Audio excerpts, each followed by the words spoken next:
Mesdames et messieurs de la presse, bonsoir. Heureux de vous retrouver à nouveau dans ces cadres d'exercice de redevabilité pour faire le point ce soir d'un processus dont on parle plusieurs fois, on en a parlé plusieurs fois depuis plusieurs mois. Vous avez suivi qu'il y a quelques jours encore séjourné à Kinshasa Monsieur Jean-Pierre Lacroix, qui était en Ituri, qui était dans le Nord Kivu, qui était à Kinshasa pour discuter avec les autorités sur le plan, la mise en œuvre du plan de transition de la MONUSCO et le rôle qui est attendu de la MONUSCO dans le cadre des différents processus régionaux, les processus de Luanda ou le processus de Nairobi.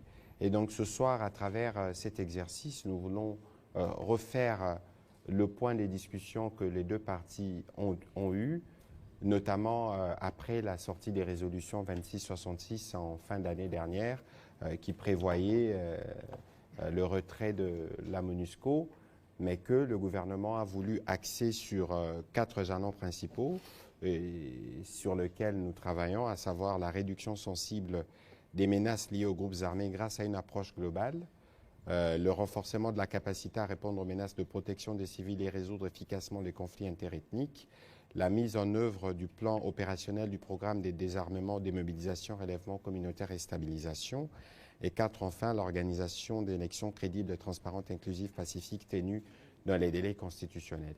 Ici, il faut remettre la question dans son contexte où il y a cette volonté exprimée par le président de la République. Nous étions en septembre 2021 à New York, que la MONUSCO, il y avait un horizon donné après les élections attendues donc, dans le mois qui viennent. Mais entre-temps, il y a des tâches qui sont exécutées de part et d'autre parce que les services, que ce soit de l'armée ou nous, le gouvernement, nous travaillons étroitement avec la mission onusienne. Madame la représentante, je vous remercie de vous prêter à cet exercice de redevabilité. Je sais que dans quelques jours, vous serez à New York pour faire la même chose devant le Conseil de sécurité. Mais ce n'est pas la première fois que vous nous faites l'honneur de répondre aux questions des médias. Je rappelle que nous sommes à la fois en direct sur la télévision nationale, mais aussi sur Radio Okapi. C'est aussi cela, le travail conjoint qui s'est fait entre les deux parties. C'était, je pense, le 30 décembre 2021 où nous avons parlé justement du travail que vous faites en République démocratique du Congo. Je voudrais donc vous souhaiter la bienvenue pour cet exercice de redevabilité en direct. Ce n'est pas toujours évident, mais heureusement que vous en avez l'expérience au regard de votre longue carrière au sein du système des Nations Unies. Et donc ce soir, nous voulons conjointement faire le point de l'évolution de ces sujets. Je voudrais donc vous passer la parole pour vos mots introductifs, pour nous permettre de donner de la matière à des professionnels de médias avant que nous n'allions dans les détails pour des questions spécifiques. Vous avez donc la parole, Madame la représentante.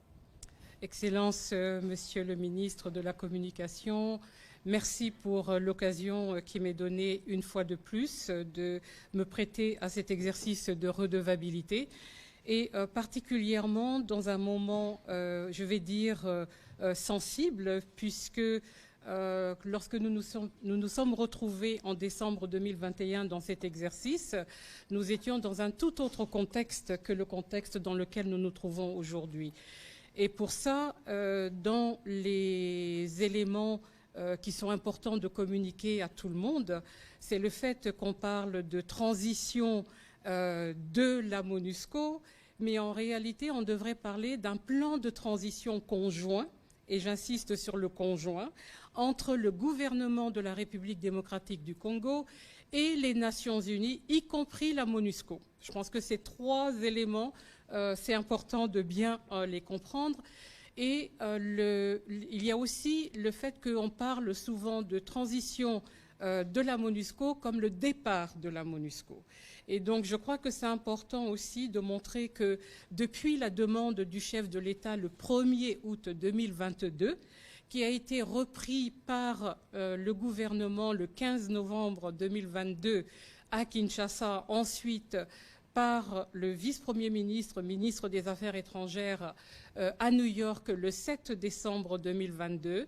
Ensuite, dans une réunion ici même à Kinshasa de nouveau, le 6 janvier 2023, sous la présidence du chef de l'État et plusieurs ministres, nous sommes dans un dialogue avec les autorités congolaises et un dialogue que je considère tout à fait positif dans le sens où nous voyons ensemble ce qu'il est nécessaire de faire pour répondre à la demande qui est celle d'une transition accélérée de la MONUSCO.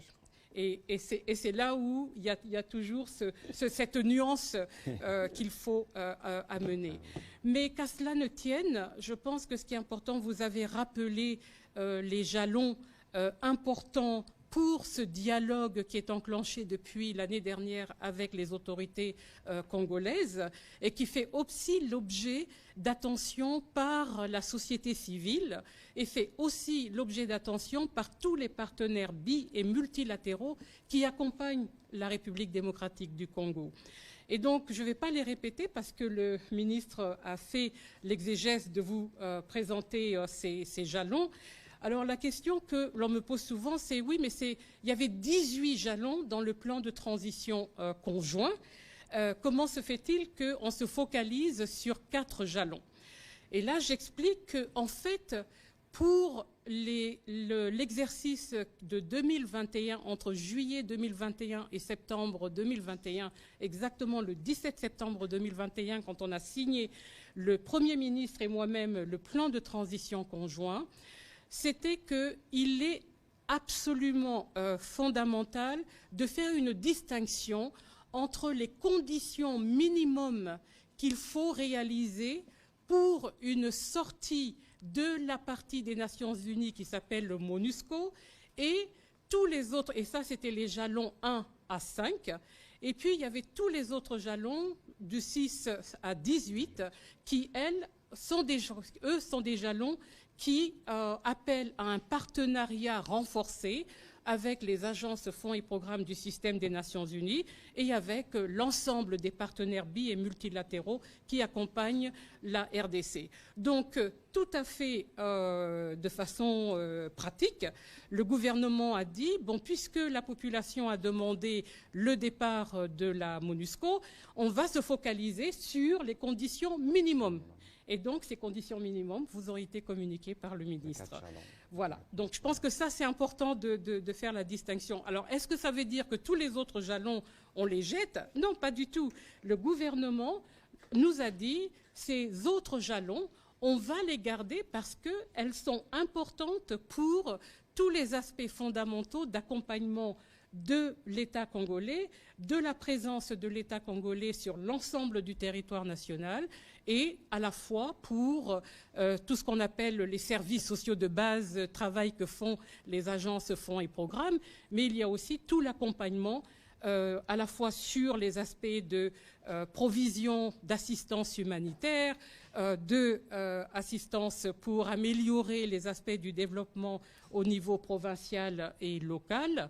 Et il y a bien évidemment tous les aspects qui ressortissent de ce qu'on appelle le monitoring autour des droits de l'homme, mais aussi de ce qu'on appelle femmes, paix et sécurité, jeunes, paix et sécurité, etc., avec une communication transversale sur les systèmes, on va dire, de fond, qui doivent être touchés par tout le monde, l'ensemble des partenaires, mais surtout d'abord par le programme d'action du gouvernement et qui concerne l'amélioration de la gestion des ressources naturelles dont le pays regorge et aussi la création d'emplois pour les jeunes parce que un des aspects sur lesquels on travaille en tant que la mission MONUSCO, c'est la question des groupes armés. Et une partie des causes profondes du fait que les jeunes sont recrutés et prennent les armes, c'est parce qu'il n'y a pas d'autres alternatives. Donc c'est la création d'alternatives dans un environnement qui permet de prendre les uns et les autres. Donc voilà, ça c'est la partie transition. Donc quand M. Jean-Pierre Lacroix est venu, il a fait 2 choses que je trouvais fondamentales. Il est allé en Ituri et en Ituri, il est allé visiter Drodro, un site de déplacés internes. Pourquoi l'Ituri? C'est qu'en ce moment, et ça fait déjà depuis plusieurs mois qu'en tant que Nations Unies et aussi MONUSCO, nous attirons l'attention sur le fait que quelque part, nous déshabillons Pierre pour habiller Paul ou l'inverse. lorsque toutes les ressources sont focalisées sur la dynamique qui existe maintenant dans le Nord Kivu. Et alors, on nous a contesté durant la visite de Monsieur Jean-Pierre, du secrétaire général adjoint Jean-Pierre Lacroix, le fait que nous utilisions, nous, à l'interne, le terme Petit Nord. Dit, c'est quoi le Petit Nord? Alors, je vais juste dire les territoires de Nyiragongo, Rutshuru, Masisi, c'est ça ce que nous, dans notre terminologie ou notre jargon interne, nous appelons Petit Nord.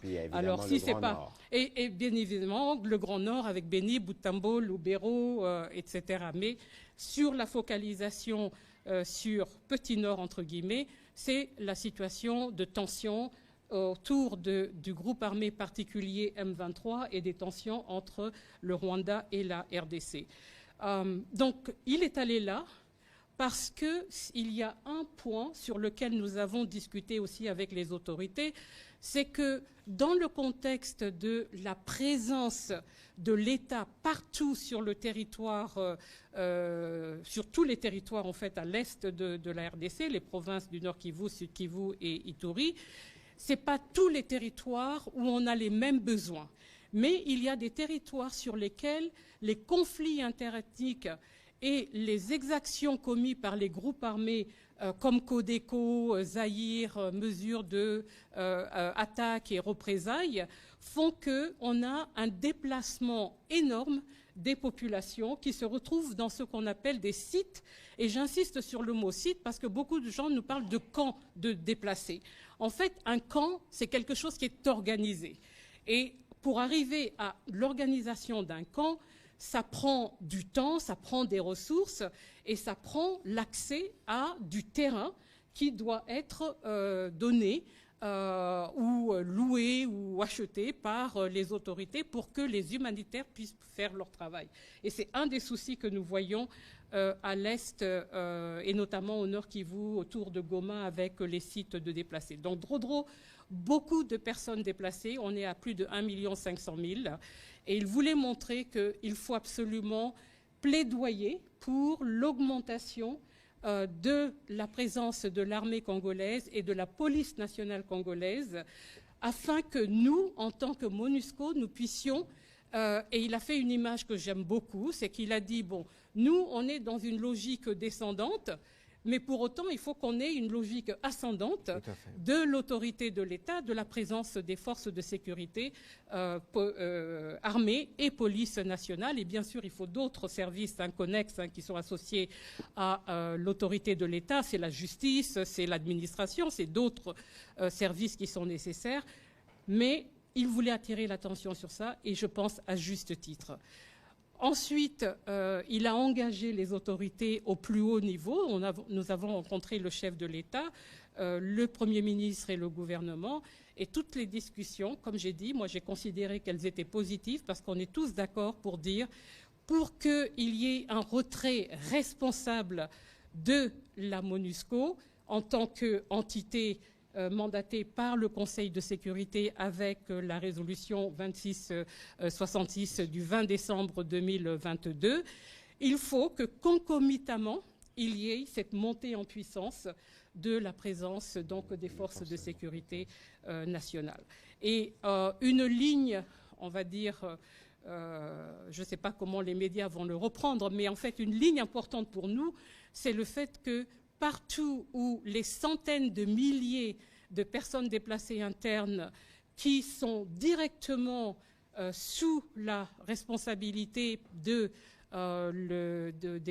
casques bleus, là, il faut absolument qu'il y ait une discussion pour s'assurer qu'on ne crée pas de vide avec un départ et la forme du départ. Et là, je dois remercier le chef de l'État parce que déjà, dans son discours à l'Assemblée générale en septembre 2021, qu'il a réitéré devant le secrétaire général et d'autres personnes officielles du système des Nations Unies, c'est qu'il a dit, certes, nous sommes déjà dans une logique de départ qui a été engrangée depuis longtemps, mais en même temps, il faut une accélération, et j'insiste sur le terme accélération, puisqu'une partie de la population a effectivement demandé ce départ, et qu'on le fasse d'une façon qui soit digne d'une façon pacifiée et d'une façon où tout le monde est dans la compréhension qu'on ne démantèle pas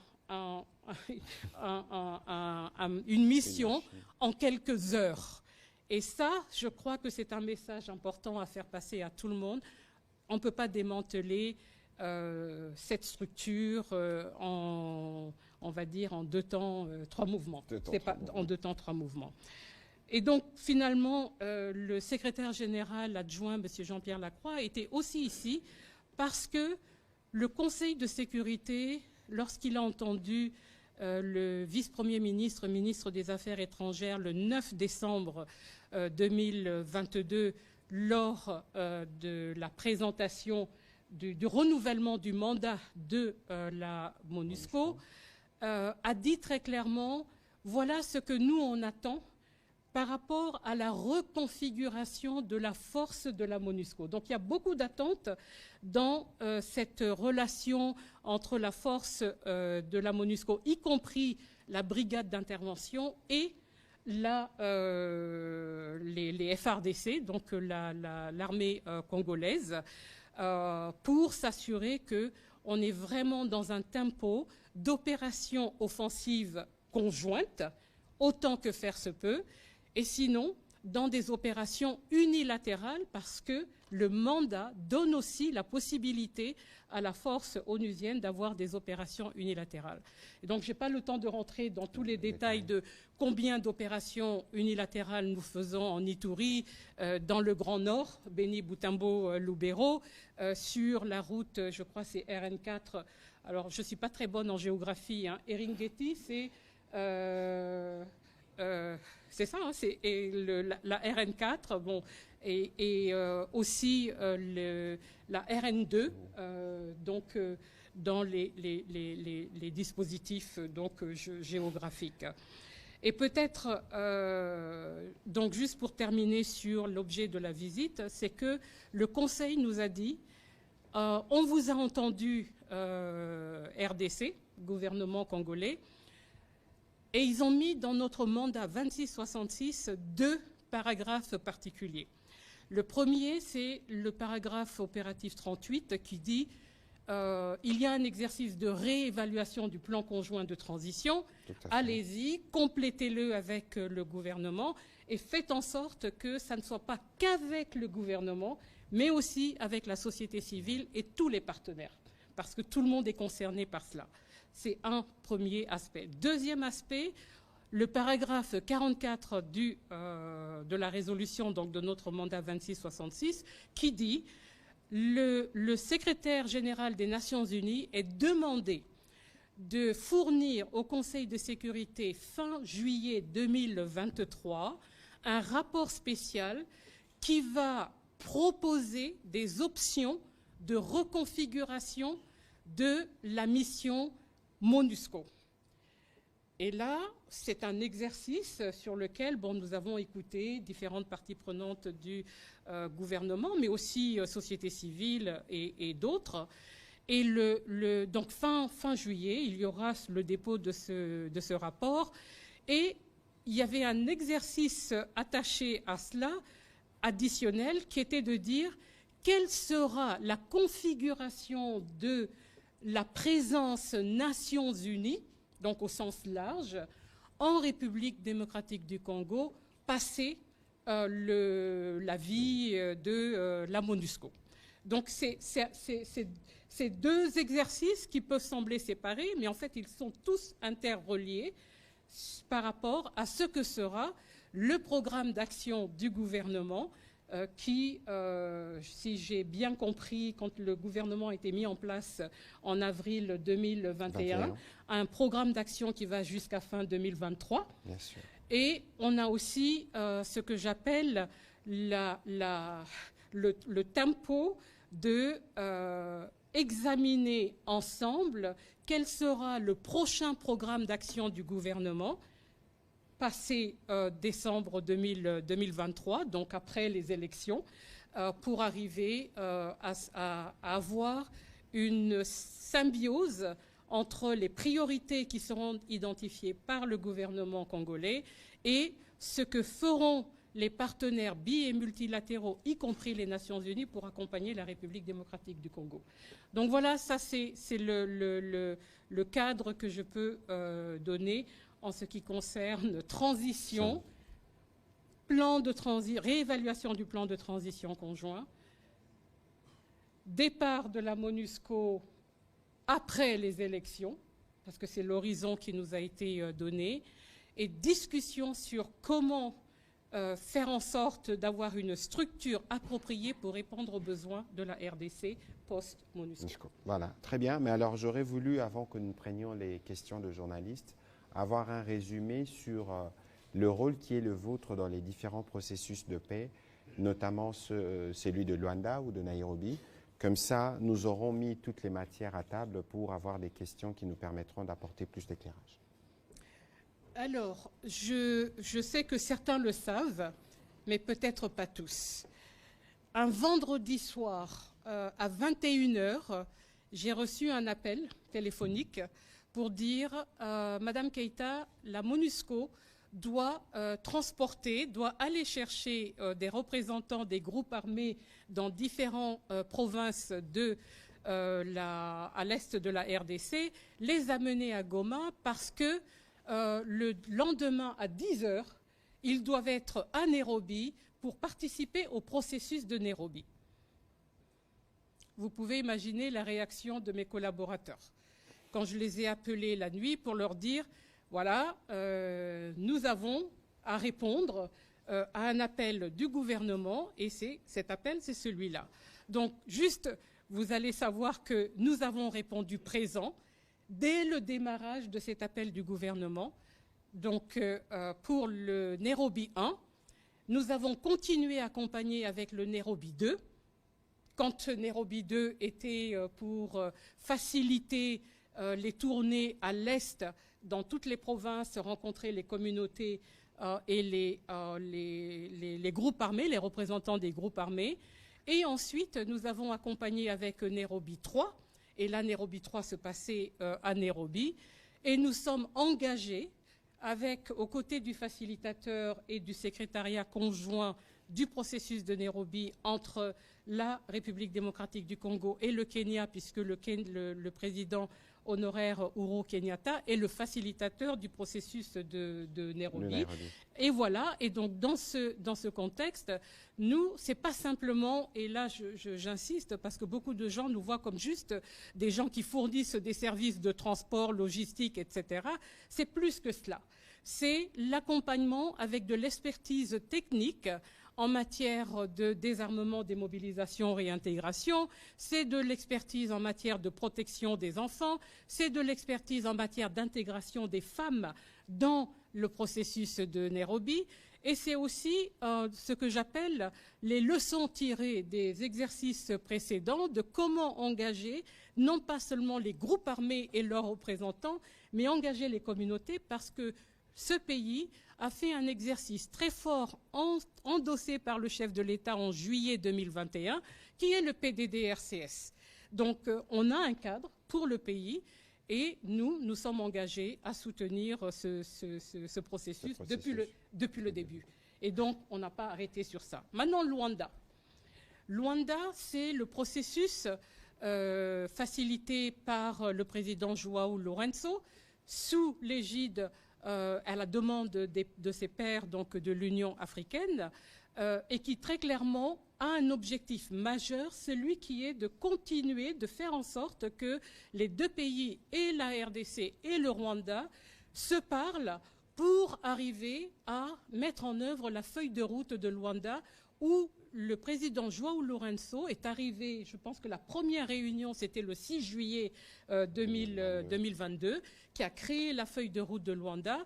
Et ensuite, on a eu le communiqué du 23 novembre 2022 qui adresse la question spécifique au cœur de tensions entre la RDC et le Rwanda, c'est comment traiter le M23. Et donc, dans ce communiqué, quand vous le lisez, vous voyez que la MONUSCO a été demandée sur quasiment toutes les lignes à appuyer et à accompagner les efforts de la force régionale de la communauté de l'Afrique de l'Est, d'accompagner le mécanisme ad hoc de vérification piloté par le général Nassonnet donc, de l'Angola, accompagner aussi le mécanisme élargi, le mécanisme conjoint de vérification élargie, IJVM en anglais, pour parler plus vite. Des fois, le français ne vient pas à cause des terminologies en anglais. Donc voilà, et de s'assurer qu'il y a une bonne collaboration, coopération pour que les injonctions de tous les mini-sommets qui ont eu lieu à propos de la situation dans le Petit Nord, Rutshuru, Masisi et Nyiragongo, on puisse arriver à une solution où les plus que 900 000 déplacés internes puissent retourner chez eux. Parce que les situations que nous voyons à côté de Goma, etc., c'est vraiment une situation absolument terrible et il faut s'assurer que le plus rapidement possible, on arrive à mettre en œuvre effectivement ce communiqué du 23 novembre de Luanda et les décisions subséquentes du 31 mai, le sommet de Bujumbura, mais aussi la réunion, le sommet qui a eu lieu le 3 juin, le samedi 3 juin à Luanda, le sommet donc de la conférence internationale pour la région des Grands Lacs. Voilà, merci beaucoup Madame la représentante pour ces informations détaillées. Je rappelle le contexte qui a conduit le président de la République à faire ce choix de demander l'accélération du départ. C'est parce que justement il y a des populations congolaises qui l'avaient réclamé. Et comme nous sommes un gouvernement à l'écoute, nous ne devions que nous mettre dans cette optique, mais cela doit se faire de manière organisée, structurée et civilisée. C'est ce sur quoi nous travaillons et nous espérons que dans l'horizon qui a été donné, nous pourrons terminer la première phase, la phase du retrait, et travailler en même temps sur la structure qui reprendra quelques tâches qui sont faites par la mission actuelle. On va commencer notre série de questions. Je souhaiterais que nous soyons brefs, clairs et précis. On va commencer par Pichu Mulumba.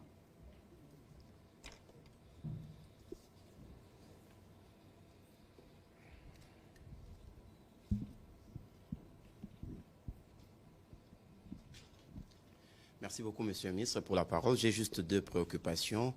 La première, c'est qu'au regard de ce plan, aujourd'hui, pourrez-vous, je parle du gouvernement, pourriez-vous, les gouvernements et la MONUSCO, tabler sur le temps qu'il faudra encore afin que cette transition soit effective?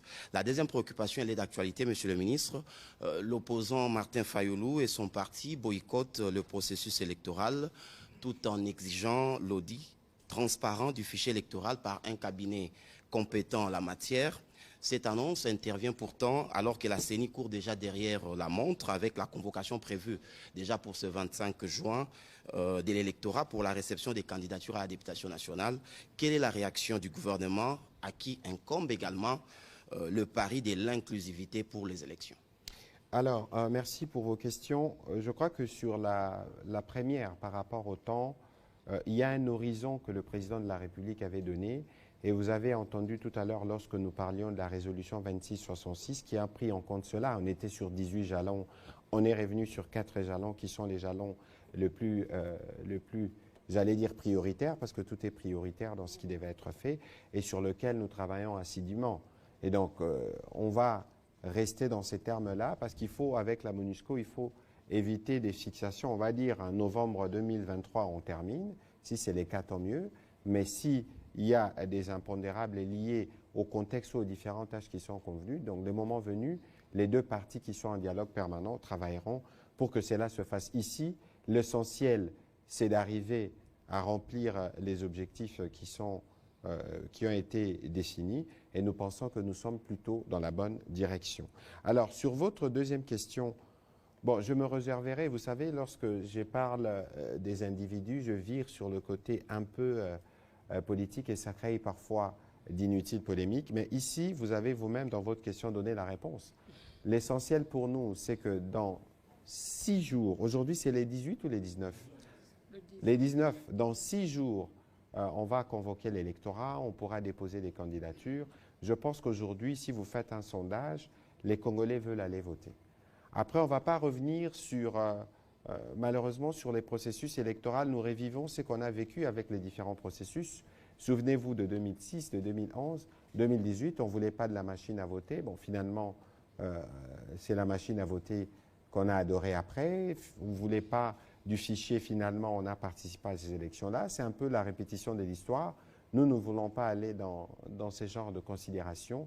Nous considérons que nous, notre travail comme gouvernement, c'est de nous assurer que nous assurons la sécurité et les financements du processus et que pour le reste, il appartient à la CENI, justement, de voir comment elle gère les parties prenantes sur les questions qui les concernent. Ici, il faut noter que cela a été annoncé il y a quelques jours. On va enrôler à Kwamouth. Ça veut dire qu'il y a eu une évolution positive de la situation sécuritaire parce que vous parlez d'inclusivité des élections. L'inclusivité, c'est aussi celle-là, permettre notamment aux compatriotes qui sont dans d'autres territoires, Rutshuru, Nyiragongo ou Masisi, qui ne peuvent pas, qui n'ont pas été enrôlés sur les listes électorales, nous assurer qu'ils puissent participer à ces processus. Les calculs politiciens auront un autre moment. Parce que s'il faut aller dans les fonds de ce qui est demandé, nous sortons des délais électoraux. C'est les dialogues qu'on veut, on passe par des voies détournées, mais appelez les chats par son nom. Parce que s'il faut refaire le fichier, comment on refait l'enrôlement, qu'est-ce que nous faisons? Et on aura dépassé les délais. Je pense que le temps, pour l'essentiel, pour les Congolais, c'est qu'ils doivent savoir, c'est que le processus électoral va rentrer dans un tournant déterminant à partir du 25 juin et que les différents candidats devraient plutôt se préparer à ces rendez-vous et surtout apporter du contenu parce que les Congolais ont soif d'entendre des projets des uns des autres. Alors, je ne sais pas sur la première question, Madame, elle ne vous est pas destinée, mais est-ce que vous avez un petit commentaire à propos? Alors peut-être juste, parce que vous avez dit novembre, etc., il y a un contexte légal. Le mandat de la MONUSCO, elle est donnée le 20 décembre de chaque année. Et il se trouve que cette année va coïncider, le 20 décembre, le renouvellement du mandat, le 20 décembre, c'est aussi la journée pour les élections présidentielles et législatives, hein, si j'ai bien saisi. Mais en réalité, le mandat court du 1er janvier d'une année au 31 décembre d'une année. Parce que j'ai déjà commencé à entendre, bon, est-ce que le 20 décembre tout s'arrête, etc. Je dis, bon, allez-y melot, le mandat, il court jusqu'au 31 décembre et le chef de l'État a été très clair, c'est on entame déjà les discussions et on vous l'a dit, c'est déjà entamé pour que l'année 2024 soit l'année de transition. C'est comme ça que moi je l'ai compris, à moins que vous ayez compris différemment. Bon, écoutez, de toute évidence, il est clair que la MONUSCO doit finir par partir un jour, mais elle doit partir de manière civilisée. Exactement. Et c'est sur quoi nous travaillons. Alors, on va prendre la question de Pascal Moulegua.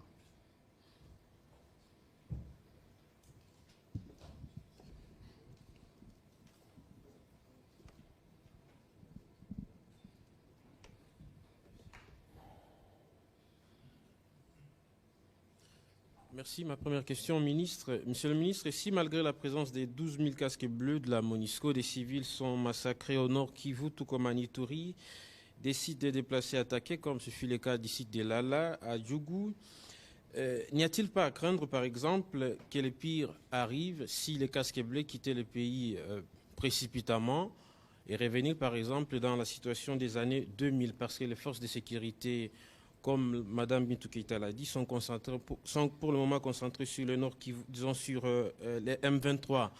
Madame Keïta, j'ai bien suivi M. Lacroix. Il assure que la population qu'il a visitée dans l'Est lui a plutôt dit « restez ».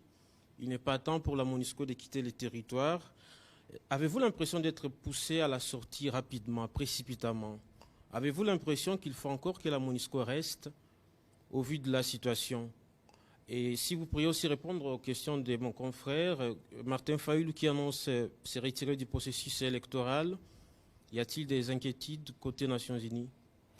Alors, Pascal Moulegua, votre première question, il faut qu'on arrive à bien nous regarder dans les yeux et à donner les réponses qu'il faut. Madame le disait tout à l'heure, en paraphrasant Jean-Pierre Lacroix, qui disait « la MONUSCO va se retirer, mais on va augmenter la présence de nos forces de défense et sécurité. Je ne voudrais pas revenir sur ce que nous disons ici depuis plusieurs mois. Vous savez qu'il y a des programmes de formation en cours à la fois pour la police et pour l'armée. Vous savez que nous travaillons sur la montée en puissance avec notamment la loi des programmations. C'est parce que nous voulons récupérer les missions régaliennes qui sont les nôtres. Et les présidents de la République étaient très déterminés à propos.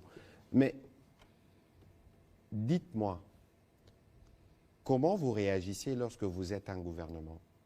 Lorsque la population qui est censée être protégée par la MONUSCO s'élève contre elle. Et lorsque les agents de la MONUSCO, les véhicules de la MONUSCO sont pris pour cible. N'oubliez pas que la MONUSCO est chez nous, parce qu'il y a un accord. N'oubliez pas qu'il est de notre responsabilité comme gouvernement de sécuriser la MONUSCO, même si elle vient nous aider sur des questions sécuritaires. Alors, dans un contexte comme celui-là, devons-nous rester inaudibles? Encore que je ne voudrais pas aller dans la question sur l'efficacité de la force. Il y a des choses à dire, il y a des choses positives. On a eu des avancées parce qu'initialement, la MONUSCO était sur plusieurs provinces. Aujourd'hui, nous sommes sur 3. Évidemment, tant que le travail principal pour lequel la mission est ici n'est pas fait, à savoir la sécurité et la protection des civils, il y aura toujours à redire. Mais le contexte qui fait que les compatriotes se sont exprimés et on commence à prendre pour cible le personnel de la MONUSCO n'est pas être ignoré. Ensuite, il faut qu'on se le dise, ça fait 20 ans, c'est fatigant, mais il faut bien que nous-mêmes, nous puissions assumer le rôle régalien qui est le nôtre et nous y travaillons. Et donc aujourd'hui, le cadre du travail que nous faisons justement avec la MONUSCO, nous finirons avec le retrait, mais il y aura une phase qui suivra parce qu'il y a encore des besoins pour lesquels on aura besoin des Nations Unies et nous considérons que c'est des objectifs qui sont à notre portée, nous les atteindrons. Voilà. Madame la représentante. Très bien, je pense que c'est toujours mieux quand c'est le gouvernement lui-même qui s'exprime sur les questions de ce type parce que c'est bien ancré dans les fonctions régaliennes de l'État. Et je crois que là, la réponse a été donnée. Maintenant, est-ce que c'est le moment, c'est pas le moment, etc. Je pense qu'il y a plusieurs perspectives qui se sont exprimées. Et toutes ces perspectives coexistent dans le même espace-temps, aussi bien à l'Est qu'ici à Kinshasa. Et je crois que le plus important pour nous, c'est ce que M. Jean-Pierre Lacroix, le secrétaire général adjoint, a dit, c'est que nous, on doit travailler à notre propre disparition. Parce que notre disparition, ça veut dire que c'est bon, on peut y aller. Et comme l'a dit aussi le ministre, nous étions dans 13 provinces auparavant. Maintenant, nous ne sommes plus que dans 3. Et ça, c'est, je pense que lors de la conférence de presse ou la réunion générale avec le personnel des Nations Unies, je n'arrivais pas trop à traduire le concept de quand on est dans un marathon, c'est le dernier voilà, qui est le plus difficile. Et donc, c'est un peu dans cette logique que nous sommes. Mais bien évidemment, on est dans un dialogue qui est responsable et je pense qu'il faut insister sur ça parce que c'est ça qui va déterminer le fait que le gouvernement prend sa place et toute sa place et n'a plus besoin de l'accompagnement de la MONUSCO pour les zones où elle sera montée en puissance avec la présence de l'armée congolaise et de la police congolaise. Voilà. Alors sur le deuxième point, vous savez, nous, notre rôle dans le processus électoral, je vais le circonscrire. On a un rôle de bons offices qui est de parler avec toutes les parties prenantes, d'écouter tout le monde, mais pour faire quoi? Pour aller dans ce que j'appelle le respect des principes autour de tout processus électoral dans lequel les Nations Unies sont engagées, dans le rôle de bons offices. C'est de regarder, est-ce que, c'est des élections qui sont inclusives, et quand je dis inclusif, ce sont les paramètres de l'inclusivité que nous regardons, et quels que soient les éléments où nous pensons qu'il n'y aura pas ou il n'y a pas d'inclusivité, c'est d'attirer l'attention sur ces paramètres-là. Ça peut être les femmes, ça peut être les jeunes, ça peut être les personnes en situation de handicap, ça peut être les aspects de territoire. On a fait par exemple tout un plaidoyer auprès de la CENI pour qu'il y ait une inclusion des personnes déplacées internes, parce que ça fait partie du caractère inclusif d'un processus électoral. Absolument. Et je suis heureuse de savoir que la CENI prévoit que les électeurs et électrices de Massissi et de Rutshuru, dans la période entre juillet et septembre, vont effectivement être enrôlés. Et Kwamouth, ça a déjà été dit. Donc ça, c'est le caractère inclusif.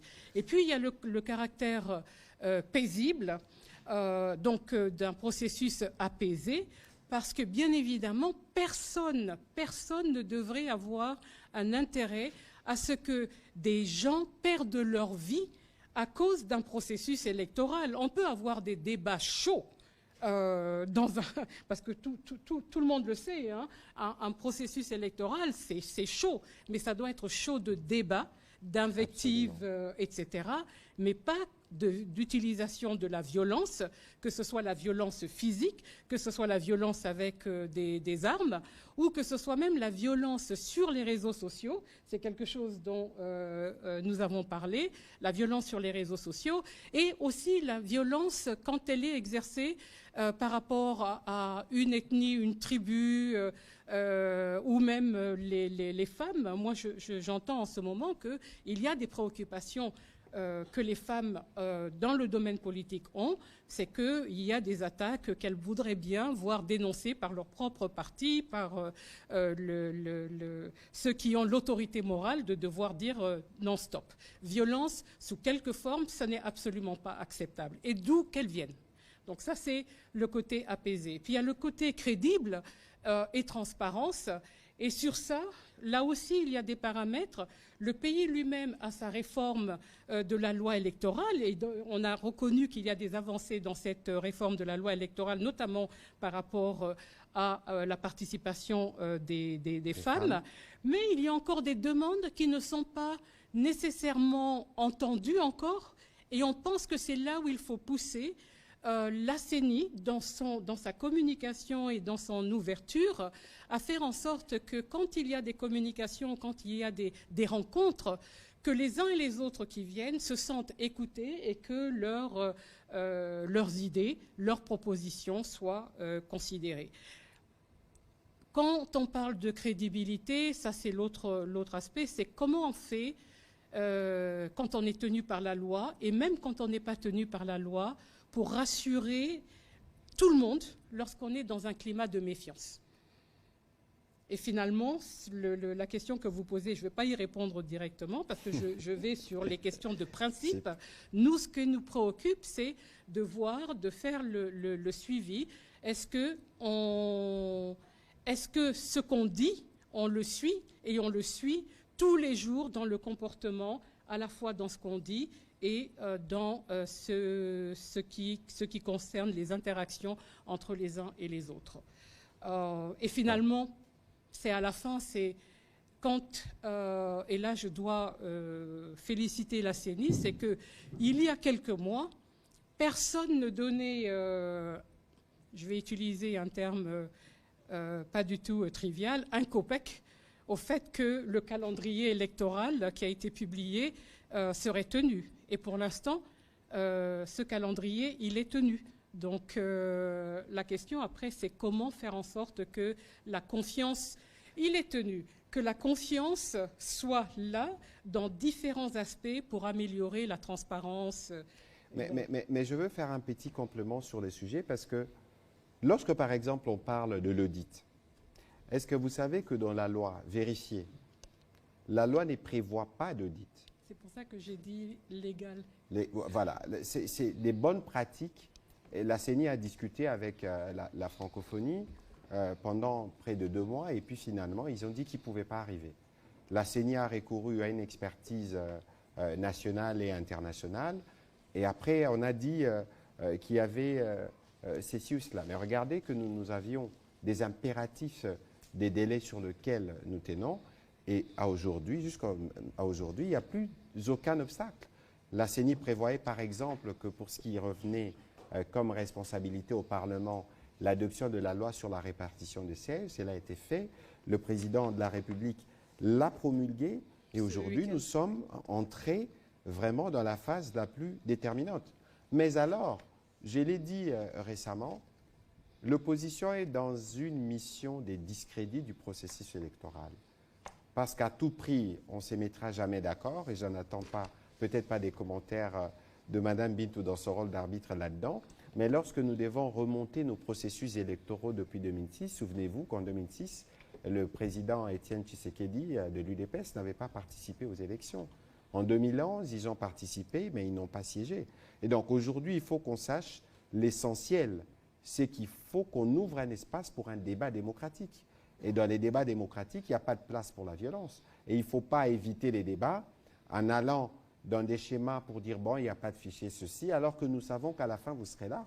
Il ne faut pas non plus montrer des relents un peu dictatoriaux, de manière autoritaire, dire que, bon, vos candidats n'y participeront pas. Et j'ai cru voir un tweet, d'ailleurs, tout à l'heure, qui disait le contraire d'un membre de l'opposition aussi. Et donc, pour nous, nous sommes prêts à débattre du fond des problèmes des Congolais. Nous pensons que notre projet est le meilleur. On va prendre la question de Paul Lorgéry.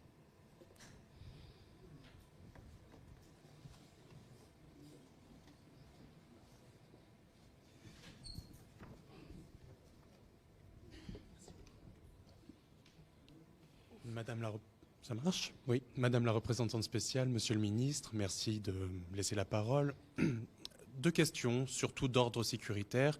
Une première à l'Est, pour vous deux, la seconde à l'Ouest. Nous avons aujourd'hui, à la frontière entre l'Ituri et le Nord Kivu, ce groupe qui s'appelle les ADF. Nous avons aussi la FIB, nous avons les UDPF et nous avons bien sûr l'armée congolaise. Pour autant, les ADF semblent gagner du territoire, gagner en territoire. Il y a certaines informations qui commencent à apparaître, comme quoi les ADF auraient des soutiens extérieurs, notamment de la part de l'État islamique. Est-ce qu'aujourd'hui, vous pourriez nous en dire plus et peut-être confirmer ce lien entre l'État islamique, Somalie, Mozambique et les ADF? Seconde question, Monsieur le Ministre, il y a une question aujourd'hui qui inquiète de plus en plus la capitale, c'est cette question des Mobondo. Donc, très simplement, qui sont-ils? Est-ce que vous avez eu des renseignements sur d'où viennent ces personnes-là, d'où vient cette milice, ce qu'ils sont, ce qu'ils veulent? Voilà, tout simplement. Merci. Merci. Madame la représentante, pour commencer. Alors, ADF. Je crois, pour ceux qui suivent les briefings dans les sessions ouvertes du Conseil de sécurité, tous les trimestres, mes collaborateurs et moi-même n'avons pas cessé de dire « Attention, ADF est absolument une grande menace pour la RDC. Et au-delà de la RDC, c'est une menace pour la région. » Et nous avons vu une augmentation des attaques avec les engins explosifs improvisés, de plus en plus sophistiqués en termes de comment ils sont fabriqués, etc. Et nous avons aussi noté qu'il y a des formateurs qui viennent justement de ces pays que vous avez cités, et qui sont, on va dire, en train de former d'autres à l'utilisation ou en tout cas la fabrication d'engins explosifs improvisés. Nous avons aussi constaté une augmentation des réclamations des attaques sur le territoire congolais par l'État islamique, si je ne m'abuse. Et ça, c'est un phénomène que nous avons noté et communiqué au Conseil de sécurité. Et nous avons aussi des informations qui confirment non seulement les recrutements dans différents pays, mais aussi les sources de financement qui transitent par différents pays et qui arrivent donc aux ADF. Donc Je ne peux pas aller plus en détail parce que après ça devient un peu compliqué, mais je peux vous dire que nous avons une excellente collaboration entre la MONUSCO, l'Agence nationale de renseignement et les FARDC sur cette question. Et j'espère que pendant la concomitance où on est en train de s'occuper de M23, qu'on n'oublie pas que ADF est absolument terrible dans les exactions aussi commises contre les populations. Comme Madame la représentante l'a dit, il n'y a pas de schéma particulier dont on a besoin aujourd'hui pour prouver que les ADF, ils ont d'ailleurs publiquement déclaré fait allégeance à Daesh. Et d'ailleurs, il y a plusieurs attentats, plusieurs attentats qui ont été faits, qui ont été revendiqués. C'est tentaculaire.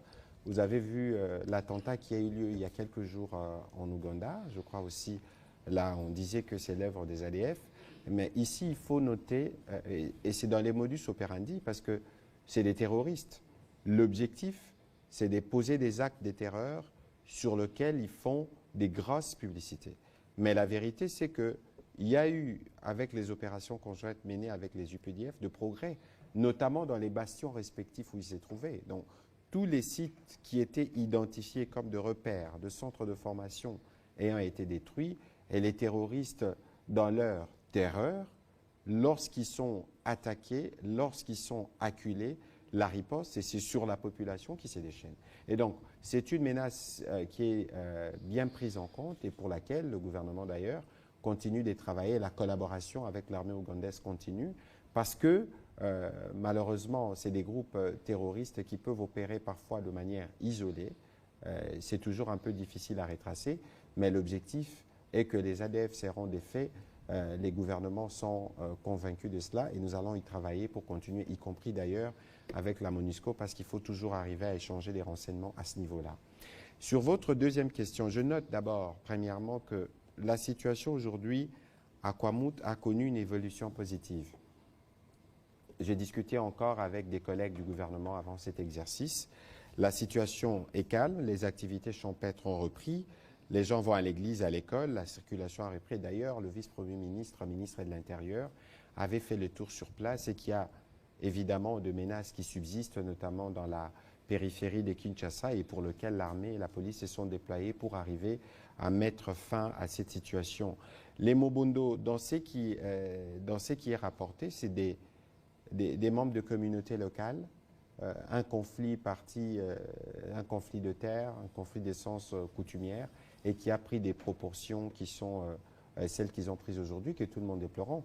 Mais je ne voudrais pas anticiper sur le travail qui est fait notamment par l'auditorat militaire de l'armée, qui pourra le moment venu. Et vous vous souvenez que nous avons déjà eu un briefing spécial sur cette question avec le vice-ministre de l'Intérieur qui était chargé particulièrement du suivi.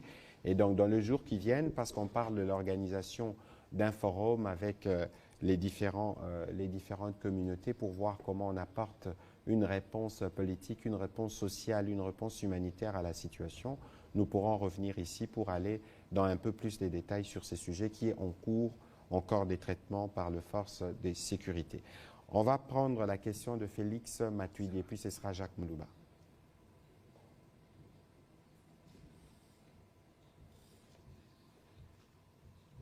Et on doit terminer dans 10 minutes. Donc, je souhaite que vos questions soient brèves.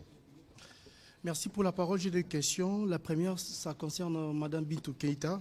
S'il fallait encore pour la MONUSCO de revenir un jour au Congo, ça sera sous quel format et avec quelle ambition? Et aussi, est-ce que la MONUSCO a appris de ses erreurs en RDC?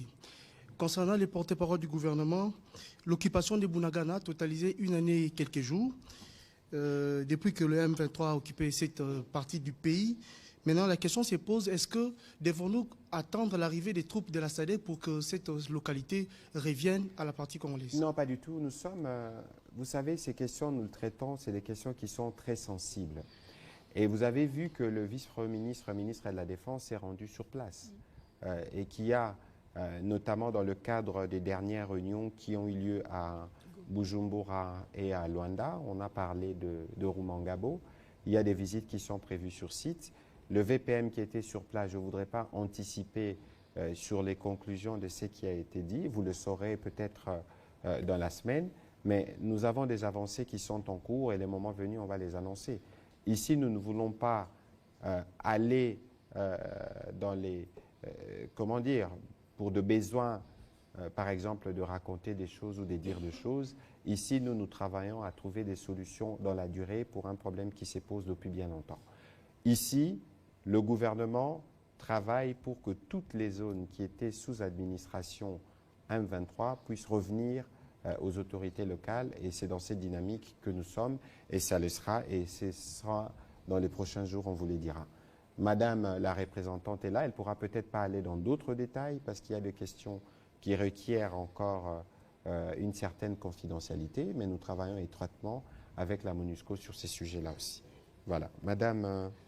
Peut-être juste de préciser que sur la situation dans le Petit Nord, tel que je le définis, je dis bien, nous avons cette demande formelle du gouvernement congolais pour accompagner le précantonnement de M23. Et c'est dans ce contexte qu'il y a cette collaboration, coopération avec toutes les forces, y compris donc les FARDC, pour organiser les visites qui sont nécessaires pour faire le point sur l'état des lieux de où on en est avec Romangabo en fait. Donc, c'est ce que je peux dire sur cette question. Maintenant, j'espère véritablement, mais vraiment véritablement, qu'une fois qu'on est parti, on n'est pas à revenir. Je crois que, comme je l'ai dit, on doit travailler à notre propre disparition. Mais ça doit être une disparition qui est effective. J'étais très peinée lorsque je suis arrivée en mars 2021 et qu'on m'a expliqué qu'on était parti des Kasaï et qu'on a dû revenir d'Ardar en 2016-2017 parce qu'il y avait le phénomène Kamwina Sapo. Et donc, pour nous, enfin, dans la philosophie de travail des opérations, c'est une fois qu'on est parti, on est parti parce que l'autorité est en charge et l'autorité peut gérer ce qu'il y a à gérer. Alors, vous parlez d'évaluation en termes de est-ce qu'on a appris des erreurs, etc. Toute œuvre humaine peut être améliorée et je suis la première en tant que chef de la mission de dire oui, il y a des choses que nous voyons et nous savons qu'il faut améliorer et nous avons ce que nous appelons des revues régulières avec tous les collaborateurs, pas seulement sur terrain ici, mais aussi avec notre siège et d'autres partenaires pour s'assurer que sur nos performances, et c'est à la fois les performances de la force, mais aussi les performances du côté civil, qu'on a une bonne mise en œuvre du mandat dans les moyens qui sont les nôtres. Parce que ce n'est pas toujours qu'on a tous les moyens, et j'insiste sur ça, mais en tout cas, il y a des évaluations régulières qui sont faites et des leçons qui sont tirées. Et d'ailleurs, une des leçons tirées, et je n'ai aucun crédit à prendre là-dessus, mes prédécesseurs ont travaillé avec les experts congolais sur les leçons tirées des programmes passés de désarmement, démobilisation et réintégration. Et là, nous avons ce magnifique programme, et j'insiste, qui s'appelle le PDDRCS et qu'il faudrait mettre en œuvre tel qu'il a été conçu avec cet ancrage communautaire le plus rapidement possible. Concomitamment avec la montée en puissance des FARDC et de la PNC, il faut aussi désarmer, démobiliser les groupes armés pour enlever les armes dans les communautés. Et là, je peux dire que moi, j'apprécie le titre d'une initiative phare de l'Union africaine qui est le programme phare de faire taire les armes sur le continent africain. Et donc, je vais le prendre du continent africain et le mettre sur l'est de la RDC. Et d'ailleurs, sur le programme PDDRCS, il y a beaucoup de progrès qui ont été faits, notamment dans la construction de certains sites. Le vice-premier ministre Jean-Pierre Bemba suit la question au quotidien. On va prendre la question de Jacques Moulouba, mais on terminera par Jacques-Yves Moulima des Radio Capi. Ce serait un crime de ne pas donner la parole à la radio de la mission. Allez-y rapidement. Vous pouvez avancer, comme ça on prendra vos deux questions en même temps et on y répondra. Allez-y, Jacques Moulouba. Merci, je m'adresse à Madame Keïta. Madame, bien avant Monsieur Lacroix, il y avait une délégation des ambassadeurs des pays membres du Conseil de sécurité qui avaient séjourné en République démocratique du Congo. Ils ont été à l'Est, ils ont constaté ce qui se passe, mais à leur retour, ils ont préconisé une solution politique par rapport à la guerre qui sévit à l'Est. Deuxième élément, si je dois me référer à un cadre des Nations Unies qui a dit que les armes utilisées par le M23 étaient très sophistiquées par rapport à ce que vous savez, j'ai fini, j'en arrive. Non, ce que je veux dire, ce n'est pas un cadre, c'est... Oui, merci beaucoup. Alors, la question est toute simple. Si on doit prendre en compte tous ces éléments, vous préconisez la solution politique alors que le gouvernement congolais a refusé tout dialogue, se retrouver sur une même table avec le M23 pour discuter de la question de sécurité. Alors, la question est toute simple. Pourquoi la MONUSCO est aujourd'hui pro-M23? Ou pourquoi vous donnez l'impression de soutenir ou bien, d'une certaine manière, d'encadrer le point de vue du M23? Est-ce que c'est puisque les populations locales vous demandent de partir que vous agissez ainsi ou quelle est la vraie raison? Merci. Madame, vous pouvez y répondre directement. Oui, alors là, je crois qu'il y a tellement de supposés. C'est une question à tiroir avec déjà ce que j'appelle des jugements qui ont été faits, des qualifications qui ont été faites.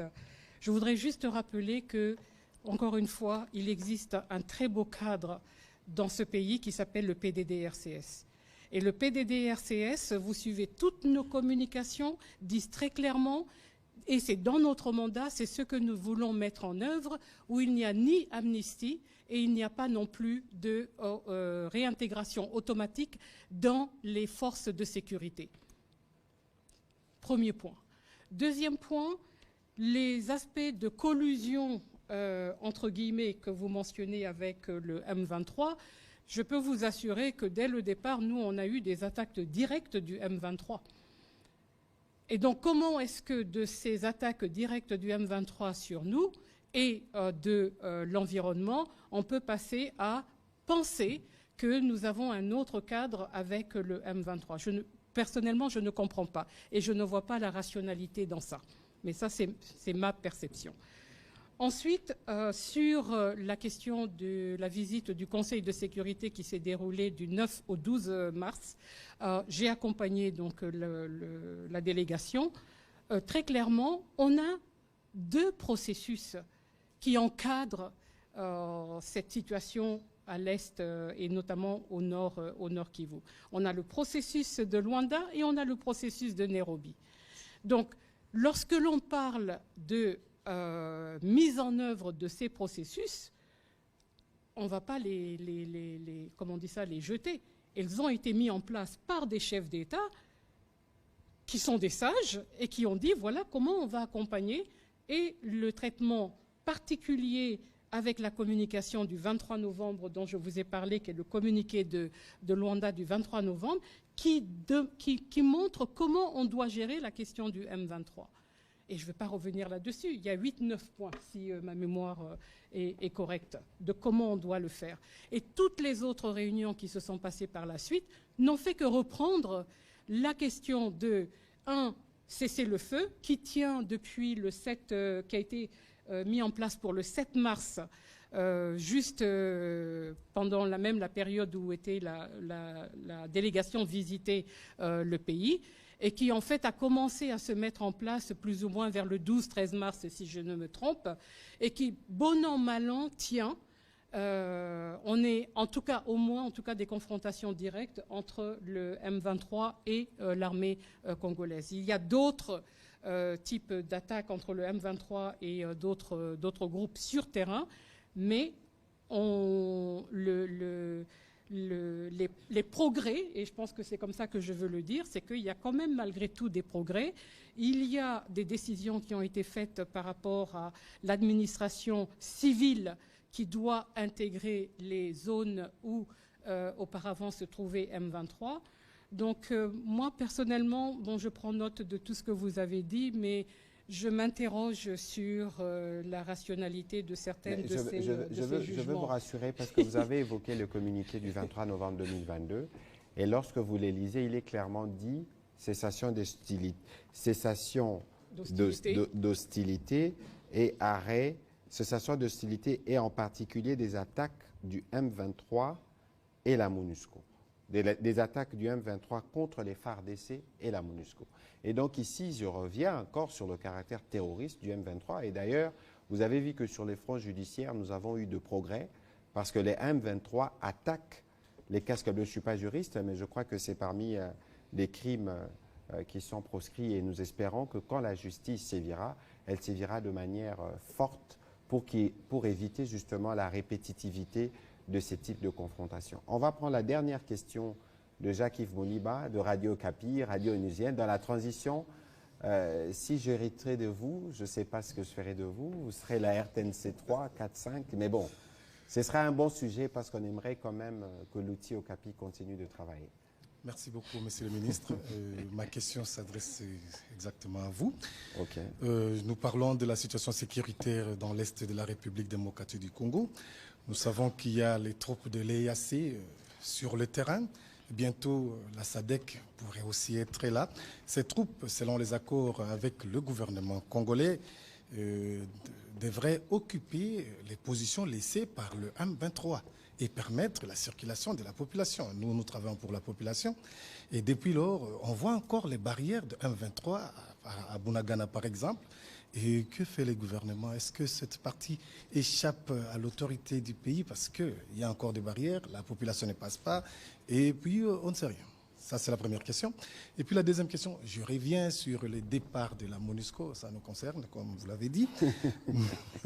Le gouvernement tient au départ de la MONUSCO. On a même dit la transition accélérée. Dans un de vos tweets, vous avez dit il y a quelques jours que dans 6 mois, on pouvait partir. Bon, peut-être qu'il y a des arrangements maintenant avec le gouvernement. Le petit peuple, là, veut comprendre, c'est dans combien de temps? Ceux qui sont à Arua, Mahagi, 6 mois, une année? Non, je veux vous rassurer tout de suite, parce que vous évoquez un tweet. Il faut regarder les tweets, que j'ai faits, moi, personnellement. Il faut éviter de tomber justement dans cette fixation autour de dates. Parce que vous savez, nous, c'était les 23 juin, tout s'arrête. Je vous épargne des chapitres que nous avons connus par les passés avec les différents processus. Ici, il y a un horizon qui a été donné. Nous supposons, ceux qui parlent des 6 mois par exemple, ils ont raison de le dire parce qu'ils estiment que si les élections se tiennent le 20 décembre, le 31 décembre, Madame nous a expliqué que ça s'est allé sur année, on peut dire que c'est fini. Oui, mais ici, lorsque le président de la République donne cet horizon, parce que le travail à faire est un travail complexe, qui fait l'objet des réunions des experts, de réunions ministérielles, de réunions de haut niveau qui font même voyager le secrétaire général adjoint Jean-Pierre Lacroix. Donc, c'est des questions qui sont d'une grande sensibilité. Ici, nous avons donné une réponse à notre population qui veut les départs de la MONUSCO nous-mêmes, parce que nous pensons que nous allons reprendre, nous travaillons à reprendre le rôle régalien qui est le nôtre, mais en même temps, nous devons donner un message à la communauté internationale qui s'est mobilisée à travers la MONUSCO pour être d'un appui aux côtés de nos populations, même si on n'est pas content, on n'est pas toujours content de ce qui a été fait, mais il y avait au moins cette solidarité internationale qui a été exprimée dans ces cadres. C'est pour ça que pour le président de la République et pour le gouvernement, la sortie doit être une sortie civilisée et structurée. Parce qu'au-delà de tout, il y aura des besoins qui vont subsister, qui pourront être couverts par les agences des Nations Unies. Et tout ça, ce sont des questions que nous discutons. Donc, il faut ici regarder la perspective des sorties, l'évolution du plan, et le reste, ça se déterminera au fur et à mesure de progrès que nous allons réaliser, et surtout qu'il y a d'autres tâches qui sont dévolues à la mission. Mais bon, pour ce qui concerne Radio Okapi, nous aurons une conversation spéciale. Pour revenir alors à la première partie de votre question, le vice-premier ministre Jean-Pierre Bemba est descendu sur place. Il a eu des réunions. Je vous ai dit tout à l'heure que je ne voudrais pas aller dans certains détails des questions qui sont encore en cours de traitement, qui peuvent être d'une extrême sensibilité, mais c'est justement parce que ces préoccupations, nous sommes le premier à les partager, nous, gouvernement. Nous avions eu une difficulté avec la force régionale, nous l'avons exprimé. Et vous avez vu que le Kenya a remplacé le général Niaga qui était là, parce qu'on en a noté cette forme de connivence avec, entre les M23 et la force régionale. C'est clair, il y a des images qui sont documentées. Je parle en présence de la représentante spéciale. Et nous, comme gouvernement, on a estimé que ce n'était pas le cas. Mais plus tard, parce que nous sommes membres d'une communauté, lorsqu'il y a des problèmes, il faut les aborder. Vous avez vu M. Matou qui venir ici à Kinshasa, le secrétaire général de l'EAC, Eastern African Community, je tombe dans les mots français. Communauté de l'Afrique de l'Est, voilà. Vous avez vu le secrétaire général venir ici à la rencontre des autorités congolaises parce que nous devions discuter. Et le président de la République, au cours de la réunion qu'il a eue justement, parce qu'il est le président en exercice de la SADC, la question a été abordée parce qu'il est hors des questions de garder la République démocratique du Congo dans cette situation qui finalement ne profite à personne parce qu'il y a des perspectives de développement. SADC, EAC, nous tous, nous voulons faire d'économies pour faciliter les échanges entre les populations. Il y a eu la réunion de Bujumbura où le gouvernement a concédé d'ailleurs 3 mois en plus parce que l'EAC veut rattraper son erreur. On verra ce que ça va donner, mais en tous les cas, les dispositions sont prises pour que nous puissions avancer sur du concret. Pour ce qui concerne la force de la SADC, je pense qu'il y a une réunion qui est prévue le 23 à Luanda, où mon collègue des Affaires étrangères va participer, pour que toutes ces initiatives, SADC, Force régionale, MONUSCO, je ne sais pas si vous serez associé à la réunion, pour que nous puissions discuter de comment ça s'opère sur terrain. Ici, l'objectif principal, c'est le retour de la paix, le retour de populations congolaises dans leur région d'origine, parce qu'ils doivent voter et parce que nous avons besoin de paix pour continuer les efforts de développement et de reconstruction de notre pays. Et donc, sur ces sujets-là, nous reviendrons évidemment dessus sur des exercices plus approfondis, comme nous les faisons, dès que nous aurons suffisamment d'éléments pour les étayer. Je pense que, Madame la représentante, c'était un peu long, mais c'était nécessaire de faire cet exercice de redevabilité. C'est toujours important de donner cette opinion. Je voudrais vous passer la parole pour le mot de la fin, pour votre conclusion. Pour ce soir. Écoutez, pour moi, le mot de la fin, c'est tous les jours, je vais me coucher en pensant aux personnes que je vois à l'Est régulièrement dans mes tournées, qui sont mutilées, qui sont traumatisées et qui ont des attentes énormes par rapport à ce que la MONUSCO peut faire, mais aussi ce que la communauté internationale peut faire et ce que le gouvernement peut faire. Donc dans cette vision des regards de femmes, de jeunes, d'enfants, la question c'est quelle est l'action qui au plus vite va amener à la cessation de toute cette souffrance que nous voyons. Et pour moi, c'est la restauration, c'est arriver à la paix et que ce soit une paix qui permette une coexistence et une cohésion nationale et aussi une solidarité nationale. Je vais vous surprendre parce que le 17 mai, j'étais à Calais. Et lorsque j'étais à Calais, que je suis revenue, c'était un mercredi, je suis revenue un samedi à Kinshasa. Et des gens m'ont demandé, on vous a vu à l'Est, où est-ce que vous étiez? J'ai dit, j'étais à Calais. Monsieur le ministre, vous me croirez si vous voulez. Les gens m'ont demandé, c'est où Calais?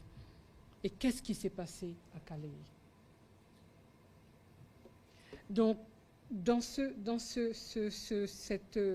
trouver une connectivité entre le centre et l'Est d'une manière quotidienne, ça c'est un défi que je vois.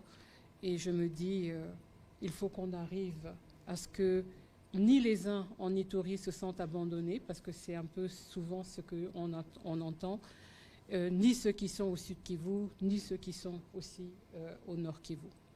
Et je crois que maintenant, on voit beaucoup d'initiatives et beaucoup d'efforts et beaucoup d'autorités qui se déplacent et vont à l'Est. Et je pense qu'il faut continuer parce qu'il faut que la population, elle sente que vraiment... Et d'ailleurs, parce que nous parlons de cette partie du pays, aujourd'hui, le Premier ministre chef du gouvernement a lancé les travaux préparatoires à la tenue de la table ronde sur la réqualification de l'état de siège. Le Premier ministre lui-même, qui a été à Calais aussi, qui a été dans cette partie du pays il y a quelques jours pour faire l'évaluation de la situation et voir comment le gouvernement apporte sa réponse dans tout ce qui se passe. Évidemment, c'est des problèmes qui datent de plusieurs années. C'est pour ça que nous mettons beaucoup d'énergie à terminer cette question de la guerre à l'Est, parce que c'est la problématique principale. Aujourd'hui, lorsque vous allez dans les sites des déplacés, les camps des déplacés, il y a des questions qui sont difficiles, notamment toutes, on entend autour de violences sexuelles, etc. Et d'ailleurs, à propos, le vice-premier ministre de la Défense a mis en place une commission d'enquête, parce que nous avions lu des rapports à ces sujets. Je discutais avec les gouverneurs d'Ima cet après-midi, qui a même mis un poste avancé de la police autour de sites pour essayer de surveiller tous ces mauvais comportements. Mais l'idée ici, c'est de dire qu'il faut soutenir l'action du gouvernement pour le retour rapide de la paix dans cette partie du pays. Je pense que le retour de la paix, la résolution de cette question de l'agression nous permettra de régler la cause immédiate, en attendant de nous attaquer aux autres causes qui requièrent évidemment une action forte du gouvernement, et nous nous y attelons. Voilà, Madame la représentante, je vous remercie d'avoir participé à cet exercice. J'espère que nous avons apporté des réponses claires, d'abord en termes de partenariat qui existe entre le gouvernement et la MONUSCO. Il y a évidemment des points de désaccord qui peuvent exister, mais ici, ensemble, nous sommes accordés sur l'essentiel de ce que doit être le plan de sortie, de ce que doit être le rôle de la MONUSCO dans les différents processus de paix. Nous les avons expliqués ici et nous pourrons évidemment revenir prochainement avec d'autres détails si cela le requiert. J'espère que vous serez disponible, ou Hassim Diane, qui est représentant de la MONUSCO à Goma, votre adjoint, qui a déjà participé à cet exercice, pourra aussi revenir pour donner l'information la bonne. Bonne soirée chez vous et merci à vous de votre participation. Merci, Monsieur le ministre. Merci. Et bonne soirée à tous. Merci.